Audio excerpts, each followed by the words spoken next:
Great, I think we'll make a start.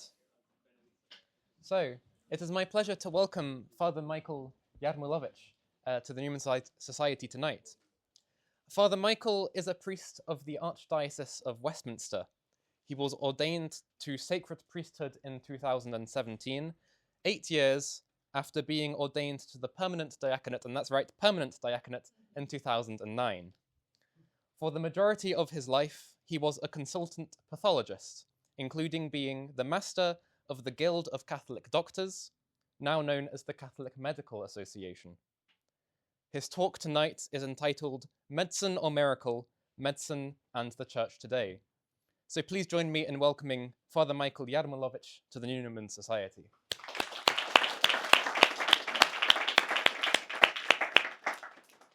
Okay, next. So, you can thank Monica for being here because we met in Lourdes and we started chatting, and was it you that suggested the talk on miracles? But anyway, so I could think. You wonder why, because I've had a rather tortuous career to come here. In fact, initially as a teenager, I felt the call and I thought of being a priest. So I went into the seminary way back in 1968. And at the end of the first year, I started having doubts. Was it just a fantasy I had and whatever? And the rector said, well, take some time out. And if you want to come back, that's fine. So I did take some time out. I needed a job. And one of the other seminarians worked in a bank. And he said, that's an enjoyable job. So I applied and I got a job in Barclays Bank. And I did that for a while. I enjoyed being on the till and serving people. But when I was on the back on computers and doing standing orders, I thought, God, I can't stand this for a career. And I was all medicine at school. So I then one day just handed in my notice. I thought, well, I want to do something associated with medicine. So I worked in the laboratory, hospital laboratory, doing microbiology. And I thought that was going to be okay. But then I got frustrated because junior doctors would phone up to find out what we'd cultured. But we couldn't talk to the doctor directly. We had to talk to the registrar who was doing microbiology. And I thought, hang on, I want to be on the other side. So that's when I decided to do medicine. I couldn't get straight in to do medicine, so I did a physiology degree first and used that to get into medicine. And on the way, I met Maureen, who I'd known from our parish youth club days. Anyway, we got married. So that was it. I then got, the fees were far less than what they are now, and we got a grant, but I couldn't get a grant for medicine, and she got made redundant, so it was all panic mode. And she saw an advert in the student BMJ, British Medical Journal, to join the services. So I joined the Navy, because they normally said the adverts was for the Army and Air Force, candidates will be under 25, and the Navy said candidates will normally be under 25. And I was just over 25, so I went for the Navy. And then they paid you your fees and they gave you a salary, so that was great. But you had to do some general duties with them.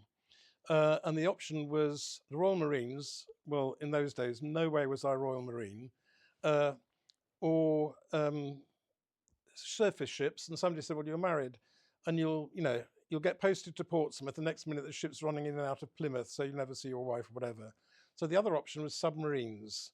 So I chose submarines, and this was on the missile-carrying submarines. To qualify for that, I had to do a 5-month nuclear physics course, because we were responsible for actually the radiation health safety.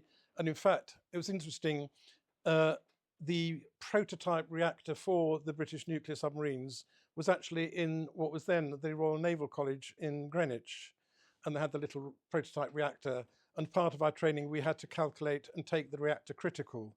But Greenwich declared itself a nuclear-free zone, the only borough in London that had a nuclear reactor in the middle of it. It's now been moved down to Plymouth. So I was also responsible for taking the primary water-cooled reactor and testing it every day to make sure everything was functioning normally. We were also responsible for atmosphere control.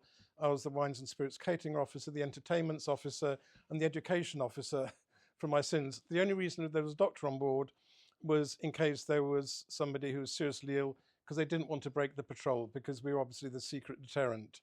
But I also qualified as a ship control officer, the watch controlling people steering it, which was great fun. The Then I left. I was interested in forensic medicine, and actually during my elective, I did 3 months with the London Hospital, the forensics department, and saw a number of murders or the postmortems for murders and things. And I was seconded to the RAF because they did forensics. They did all the aircraft accidents. I did before you were born. There was an aircraft that caught fire on takeoff on the August bank holiday coming up from Manchester Airport, and I think it was 57 people died in that. And I was involved in identifying the bodies that obviously got badly burnt to obviously give them back to the relatives. And do you remember, well, you don't remember, you heard of a ferry, the Herald of Free Enterprise, that capsized? It left Zeebrugge harbour with its bow doors open, and of course it's flat bottom, and it capsized, and I was involved in there. So the rest of my career was as a doctor. In fact, I had my teenage rebellion, after I left the seminary, and the church was all wrong on this and that, I disagreed. In hindsight, probably I wasn't living the life that I should have been living, and so I excused myself. But whatever, the way God works, he brought me back to church, and I won't go into all those things. But then I went on a parish pilgrimage to Rome, and somebody said, "Oh, you made a lovely priest." And I said, "Oh, I'm married, I can't be a priest." And then somebody said, "What about permanent diaconate?" Well, I'd never heard of them.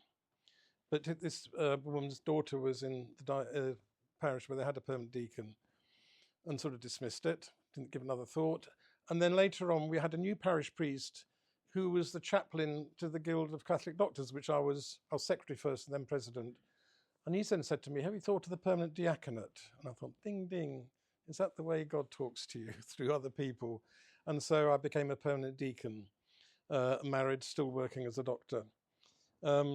And I've got the unenviable, not quite sure what you call it, I did a post-mortem on a parishioner and then did their funeral.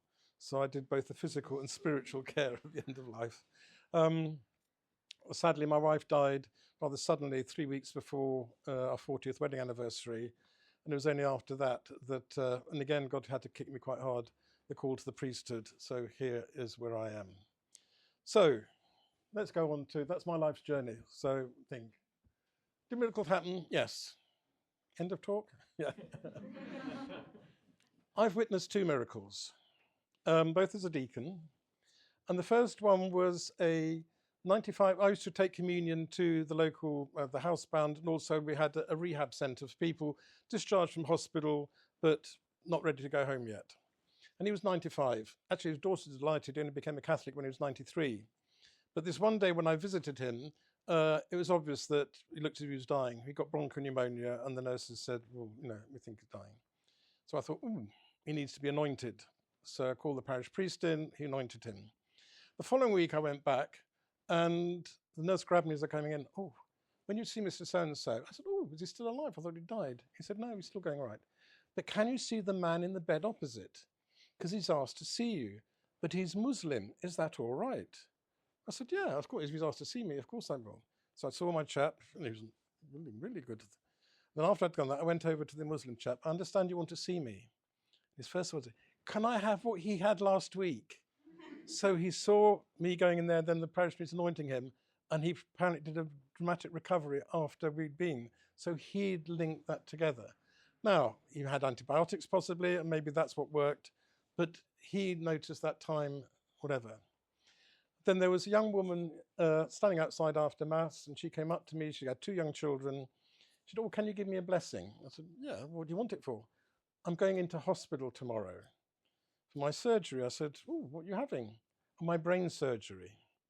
And she'd had a previous brain tumour, and it had now recurred, and she was getting all the symptoms, and obviously they diagnosed that it had recurred. It was right at the base of the skull, and it was then going to be delicate surgery, and she was given all how it can all go wrong. So she was a bit nervous. So I said, "You don't need my blessing. You need anointing. You need the anointing sacrament of the sick." And that was it. Next week, she was at Mass. So I said, "What's happened?" The surgeon, because it was so delicate, it was going to be stereotactic surgery where they fix a frame to your head where it's just screw into the bone, and then they could control the instruments, line them up. So that's done under the X-ray control. And the surgeon said, "The tumour's shrunk." I don't need to operate now, it's shrinking. And so she anointed, she had no treatment from whatever, and suddenly from the previous scan he'd just done, said you've got to do surgery, and now shrunk, and then it's completely disappeared, she never had the surgery. Well, of course, we know that anointing of the sick can be associated with healing. Is that a miracle? Yeah.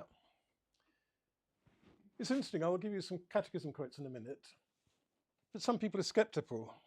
I told a neighbour of mine that I was coming up, she's actually a carer for my sister-in-law who's got dementia. And I said I was coming up to this call called Miracles. She was brought up as an Irish Catholic, but now not really practicing. So she said, do you believe in miracles then? I said, yeah. She said, oh, that's cruel. I said, what do you mean cruel? Oh, it's a cruel God if he heals some people and leaves others suffering. And quoted Great Ormond Street, all these innocent kids and they're suffering, and he might just kill one of them. Anyway, I tried giving my arguments, and I failed miserably. Although she sent me a text as I was driving up here, she said, hope your talk goes well. So I'm not quite sure if that's a good or as being sort of thing. Anyway, it's interesting. Earlier on this year, I went on a retreat led by, I don't know if any of you come across Sister Briege McKenna. She's got quite a bit on YouTube. She's got a ministry to priests and praying for priests, and this was particularly a thing. And she's actually a bit of a mystic in a way, but she also has a healing ministry. She does a lot of prayers and people are healed. And she herself was healed. She had some dreadful arthritis, and through prayer suddenly it just all healed. But it's interesting, she then describes a couple came to her where their young child had whatever problem it was, and they were asking for her to do the prayers of healing because they'd heard that a lot of her prayers people were healed. And she said, well, what's the diagnosis? What do the doctors say? Oh, we haven't seen the doctors, we want a miracle. She said, go and see the doctors. There's not, healing, not an alternative, whatever. So she didn't pray for them, said, no, go and see a doctor. And then she herself describes, she started getting dreadful headaches and whatever, and they diagnosed she had a meningioma. So that's a small tumour on the brain, or on this lining of the brain, and she had a brain surgery. Some people thought she was mad. Why aren't you praying for healing? But then she says, doctors, God works in different ways, and working through the medical profession, that's just as much healing as the rather miraculous healing. So, I've got them to end of talk. No, carry on. So what does the Catechism say about miracles? Paragraph 548. They're signs. All Jesus' miracles pointed to something deeper. Yes, there was healing, but there was something deeper. And they invite belief. If you remember the first miracle in Mark's Gospel, where they lower the man, take the roof off the house and lower him down, Jesus' first words were, your sins are forgiven. Of course, people, who can forgive sins but God? And he says, what's easier to say? Your sins are forgiven, or get up and walk. Therefore I say to you, get up and walk. So there he was using the miracle to prove that he had authority to forgive sins.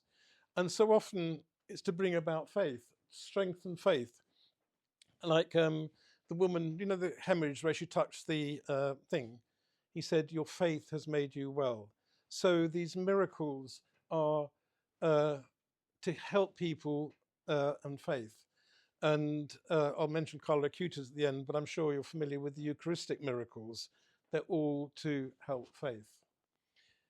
But his miracles also be occasion of offence. It's interesting, this woman I was talking to was not happy with miracles, because they're not just to satisfy people's curiosity. And of course, Jesus was accused of doing it through the power of demons. But Jesus performed these messianic signs. He didn't come to abolish all evils here below, but to free men from the gravest slavery. As Jesus said, I came to set prisoners free. Prisoners that are physically in prison, or prisoners that were slaves, were imprisoned to our sin. Okay, next. What I want to talk to you about is to give you examples of Lourdes, because I'm sure you're familiar with Lourdes miracles. Through the Catholic Medical Association, I was actually appointed to be the representative on the European Association of Catholic Medical Associations, and from there on to the International Federation, and went to Rome. And I met up with a doctor, then he was involved with the international one. He's now the chief doctor in Lourdes, and I'll talk about him in a minute. So, next, tick. What's that?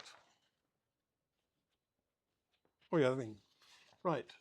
So, how do we prove? Let's go briefly to some of the miracles. The original apparitions of Our Lady to Bernadette were in 1858. And very soon after that, miracles started being reported. People were going to wash in the waters and they got healed. Next.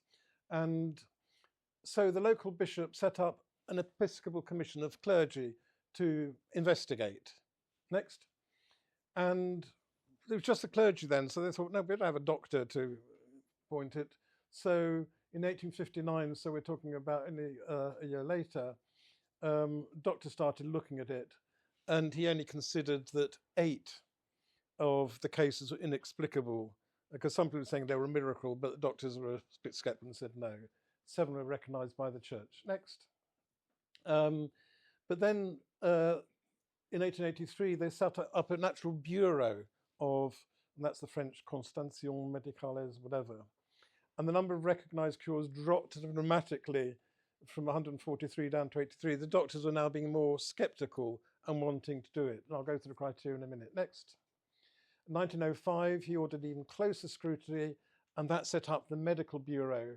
And then there was an international, the CMIL is the French for Committee Medical International of Lourdes, and that was established in 1954. There's only 72 miracles that have been officially approved by the church, and the latest was in April of this year, although there's about 7,000 people who've claimed they've been cured at Lourdes. I think most of the miracles, you could call them at Lourdes, are actually spiritual stroke psychological.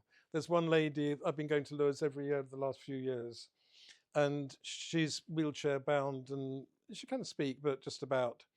And she went to Lourdes seeking to be cured. She wasn't, but she got the amazing strength to accept her illness. And she's in life and soul of a party now. They always have a little party in which she's the hotel she's staying at.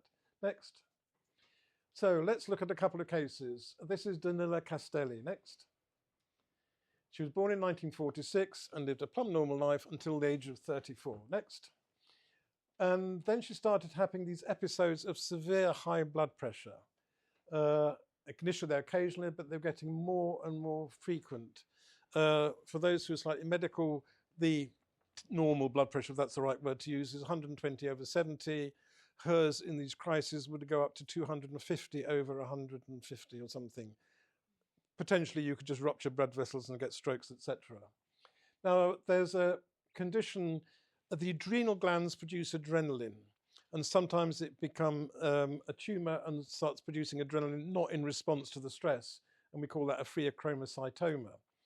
That's what they thought she had because she had these episodes, but they failed to confirm it. Next. Her husband actually was a doctor. She had a hysterectomy, and on the scans there was an adjacent mass. They thought that might be the problem. So she had a hysterectomy with the mass removed, no benefit. Next. And then they thought it might be do something in the pancreas. That didn't work either. Next. And then they had a new, let's look up to give the, what's the name of the word? Meta-iodo-benzoyl guanidine, labelled with iodine 131, which was a new marker that would be taken up by glands secrete, well, making adrenaline. And they identified multiple extraadrenal pheochromocytomas. So she did have it. Next. But she had multiple surgeries to remove deposits. Now these, when it's this multiple extraadrenal, they're often tiny little deposits. Surgery is actually fraught with difficulty because you can hardly see them. And again, if you're manipulating them, they often produce a massive surge of adrenaline. So the anaesthetist is, on tender hooks, wanting that. So he had multiple surgeries, no benefit. Next. And so she was referred to the Mayo Clinic, which had some expertise in that area. Next. But before she went, she decided to go to Lourdes, and she was cured. I'll come back to more details in a minute. Next. Oh, her declare was declared, you can see, many years later, in 2013, it was declared miraculous. Let's now go back, the next slide. So let's have a look at the workings of the Bureau today. Next. There's now very strict criteria for defining what is a miracle. Next. Was the person really sick? And to have a miracle declared, it must be a verified diagnosis and confirmed beyond doubt. So it's not just, oh, I think I had this. Next. So is the person really cured?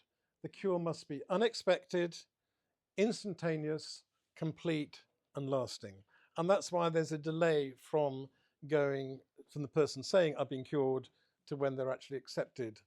In fact, every single doctor or nurse that goes in Lourdes is invited to register with the medical bureau.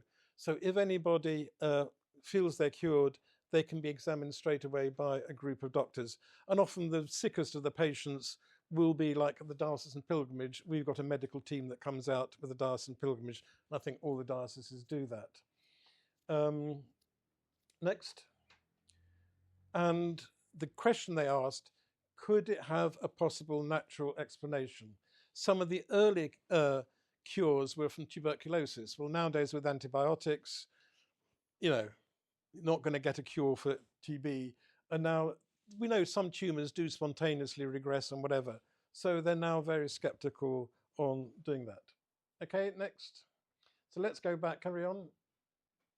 So what's the stage of investigation? Next. So alleged cure, it's initially, and in fact, if you're in Lourdes, on the Blessed Sacrament procession, which is when some of the cures happen in the baths, or now they have a washing the face, but a lot of them happen in the procession of the Blessed Sacrament, which happens every day. And that and the other doctors that are in Lourdes will be processing right behind the Blessed Sacrament and to pick up anything. And it's Dr. Alexandre de Franciscis. He's a paediatrician, epidemiologist. He's now the resident in Lourdes. So if he thinks it's a cure, then next, he convenes the local bureau to discuss the case and consider the details. Next. Now, if the local bureau considers it's unexplained, they then refer it to the International Committee, which is comprised of 30 doctors from France, Italy, Spain, Germany, Switzerland, Belgium, England, Wales, Scotland, Ireland, USA, and there's one even from Haiti. They will examine it. Then these aren't all Catholic, by the way. Obviously they have an interest thing, but then they appoint an expert in that field of whatever that disease was. And that can be the expert, not necessarily Catholic, who then examines everything and reassesses it. Next. And after they've done it, and the doctors think it's put before the committee, and what they declare is, this recovery is unexplained by current medical knowledge. And then it gets referred back to the Bishop of Tarbes, that's the Diocese of Lourdes. Next. So the Bishop of Tarbes looks at it, who then refers it to the person's local bishop, who after consulting with Vatican will formally declare it as miraculous. Next. So let's go back to Donella Castelli. So after leaving the baths, she felt that something has happened and felt as well. And even her husband who was waiting outside said, "Ooh, you look slightly different, something's happened to you." Next. And she had no further hypertensive crises. And she had to take phentolamine, which was one of the really aggressive things to bring down her blood pressure. She stopped doing, she didn't need any of that. Next. So she then returned actually a few months later to go to Lourdes to say, I think I've been cured. Next. Now they convened the local things in October 89, carry on. There were further meetings in 1992, 1994, 97. They kept looking at the case, and you'll see why in a minute. And eventually it went to the International Committee, and there was 100 doctors looking at this case. One abstained, but all the others agreed it was unexplained. The reason why there was so things next. It's Professor of Endocrinology. He goes back to his 100 doctors. Go back again, the next one. Now, one of the problems they never had a histological diagnosis on what removed that it was a paraganglioma or pheochromocytoma. But eventually they agreed from all the clinical behavior and the radioisotope scans that she'd had in life, that must have been the case. So that's why, again, so you can see how really skeptical they are. Okay, next one. Next slide. The other case, and I've actually met this woman because she was in Lourdes on a couple of years ago, and the Bureau had invited people to actually hear her talking. So she was a nun, born in 39, was an oblate Franciscan of the Sacred Heart of Jesus, but then she was diagnosed with sciatica, which got worse and worse, cauda equina syndrome. The spinal cord lands up a little bit higher up, and so the nerves that are coming down go low down the actual spinal canal, and if they get compressed, we call it the cauda equina syndrome. So this is quite serious. The surgery that she had didn't correct it, which was a bit strange. Okay, carry on. And the surgeries left her twisted foot, wearing a brace and a corset, and she actually eventually became unable to walk and became wheelchair bound in 87. A doctor suggested that she goes to Lourdes, which she did on the 3rd of July in 2008. And at the grotto, she felt this mysterious presence of Mary and Bernadette. She didn't ask for healing. What she was asking for, she wanted a conversion of heart to strengthen her to bear her sickness. So she'd accepted it. She just wanted some strength. Next. Now she'd returned back to the convent. So we're now February, so 6 months later on. And she was in adoration. And she said she was in communion with Lourdes. And she was reliving the blessing of the sick. This is the Blessed Sacrament procession. And she felt this warmth in her body. Next. Okay, next one. And once she got back to her room, she heard a voice saying, "Take off your braces," which she obeyed. Next. So she did. Corset, the crutches. Oh, she was in so much pain. You have a neurostimulator. I don't know if anything. I did my physiology degree, and the chap who's teaching me got the Nobel Prize for his work.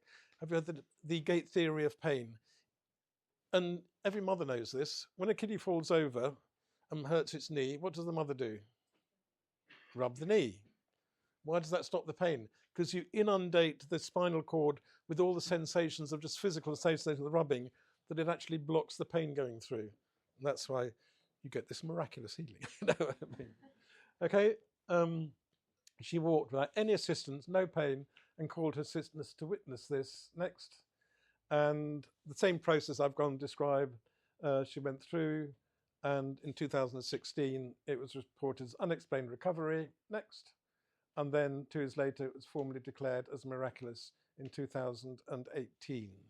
So that's 2 cases. Jack Traynor. My mum used to talk about him because she met him. He born in Liverpool in 1883. Next. He was injured in World War I. His right arm was, he had a brain shrapnel or whatever it was into his skull. His right arm was paralysed. His muscles are completely atrophied. His legs were partly paralysed, and also with the brain injury, he's now an epileptic. And next, he got undergone various operations to try and reconnect severed muscles. Anyway, all completely failed. This is fairly earlier on, primitive surgery in 1916. Next. And he was discharged from the army with 100% disability pension, which the government refused to not give him after he was cured and got a job. No, he's 100% disabled. He can't be cured. So he can't get his pension as he lives the rest of his life. Next. So he had various hospital admissions to remove the shrapnel. Didn't help his epilepsy. He had to be lifted from his bed to his wheelchair in the morning and back at night.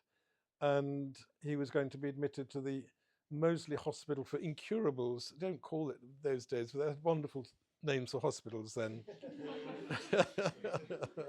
Okay, the next. And in 1923, he joined the Liverpool Diocese pilgrimage to Lourdes. Okay, next. He was very ill, so much so that one of the women wrote back to his family saying they thought he was going to die in Lourdes. Next. But he was so stubborn, he managed to bathe 9 times. And on one occasion, he had a fit about to go into the baths. The brancardiers wanted to take him back, but with his good arm, he locked onto the wheelchair and refused to move until they put him into the bath. So even though he was fitting, okay? Now, during the procession of the Blessed Sacrament, his bad arm started shaking, and his attendees thought he was getting hysterical and knocked him out by giving him a sedative injection with a second dose later on that night. So they were so convinced. Next. But in the morning, he woke up fine, and he ran to the grotto to thank Our Lady, although he'd lost a lot of the memory of what had happened the day before. And so he was surprised by all the attention that he was getting. And since then, so he was recognised as a cure. He returned every year as a brancardier. That's one of the helpers in Lourdes. And that's my mum used to go to Lourdes in those early days, and that's when she met him. And he also, when he wasn't in Lourdes, he actually ran a coal haulage business, carrying sacks of coal on his back, and he was somebody 100% disabled. The Medical Bureau examined it and issued in 1926. But amazingly, the church never pronounced it as miraculous, and I'll come on to why in a minute. And he died in 1946, age 63, from a strangulated hernia. Next. Now, this gets interesting. During the Liverpool Centenary Pilgrimage in 2023, the president of the Medical Bureau, so Father Alexander de Franciscis, asked Dr. Kieran Moriarty, an English member of the International Medical Committee, to look at a review, because people are saying, why has he not been given as recognised as a cure? And he went through all the archive files, and he unearthed a report that he had been examined, and 3 doctors had examined him, and they would seen him before and after his cure. And carry on, next. And they declared it unexplained, but for some reason, the report never got sent to the Liverpool bishop, and that's why it never got declared a miracle. And then they discovered that between 1913 and 46, the bishop never sent any recognised unexplained things to the local bishop. So anyway, they did further digging and they found more evidence. And so they then sent it to the bishop, who then forwarded it to Archbishop Mahon in Liverpool, who's just retired, and Bishop John Sherrington's the new Bishop of Liverpool. Next. And this is the quote from the text of Bishop Mahon's statement. I convened a canonical commission with the Archdiocese to consider this case. The commission met here in Liverpool on the 29th of November with both Dr. Moriarty and Dr. De Franciscis appearing as a witness. Given the weight of medical evidence, the testimony to the faith of John Traynor, again proper name then, and his devotion to our Blessed Lady, it is with great joy that I declare the cure of Jack Traynor from multiple serious medical conditions to be recognised as a miracle wrought by the power of God through the intercession of Our Lady of Lourdes. So that's the 71st miracle to be approved by Lourdes. And next, that was the 71st. And it's actually the first English person that's been recognised, be cured in Lourdes. And miracle 72 is of a lady called Mrs. Antoinetta Racco, who was cured of motor neurone disease in 2009. Again, these complex processes, multiple meetings, and she was declared a saint miraculous cure in Italy in the 16th of April of this year. Okay, next. I want to tell you about Carlo. Are you all familiar with Carlo Acutis? I think you must be. Just to remind you, he's born in 1991. The first I knew of him was I had a phone call in probably about 2018. I'd just taken over the parish, and I got phoned up and said, "You've got a saint in your church." I said, "What do you mean?" They've announced they're going to beatify a chap called Carlo Acutis, and it says he was baptised in Our Lady of Dolours in London. And my church is Our Lady of Sorrows. The school is Our Lady of Dolours next door, but that's another thing. So I went herring down to my baptismal register, going through the dates when he was born, couldn't find anything. I thought, where else is Our Lady of Dolours? Well, it's the Servite Church in Fulham Road. So I phoned them up and said, yes, he's ours. So he had his baptised on 18th of May, although his family were very wealthy. He was a businessman. He was over here for his work, and they returned actually very soon after his baptism. He made his Holy Communion at 7. He was then confirmed, and we know he was diagnosed with leukemia, and later he died. And the cause of canonization was opened, declared venerable, beatified 2020, and as Pope Leo canonized him in September the 7th, was it? Or whatever it was, the beginning of September this year. I'll let you, I'm sure you know all the Eucharistic miracles in his website, but I want to just talk about is the 2 miracles. Right, to be declared a saint, you need 2 miracles. The first miracle will get you beatified, which is more sort of a local thing. The second miracle will get you canonized for universal church. So the 2 miracles next is the first one was a Brazilian boy who was born with something called an annular pancreas. Now, for those of you who know any anatomy, the duodenum sort of does a sort of loop, and the head of the pancreas sits in there, and then the tail goes off. But this time it's a congenital defect where the pancreas goes round the duodenum. And of course it squeezes down on the duodenum, so it's going to be a tiny little hole. So they get vomiting, they get a lot of pain, and this chap was getting worse and worse as the duodenum was being constricted. The family couldn't really afford the surgery because this was sort of private medicine, and they don't have the NHS there. But they'd heard of Carlo Acutis. Obviously, there was a campaign now to get him beatified or canonized, and she managed to get a relic of his from the mother. And she then prayed and touched the relic to the boy, and all his symptoms stopped. They did the scans, and suddenly there was a normal pancreas, no longer an annular pancreas. So that went through. I don't know how complex a process they do when it's saints rather than Lourdes. Obviously, I knew Lourdes because I've spoken to Dr. Franciscis, but that was accepted for his beatification. And the other one was this Costa Rican woman, as a young lady who was involved in a crash with a severe head injury and major hemorrhage. So she was in a coma, being intensively cared for. Her mother went to Carlo's tomb in Assisi and prayed. And after her prayers, the woman suddenly woke up and wanted to get out of bed. And here she was in a coma a few minutes before, and they did the scans, and suddenly there was no hemorrhage. So, and that was obviously investigated and went for his canonization. I think that's my last slide, I think. Yes. So, I've kept almost to time. Questions?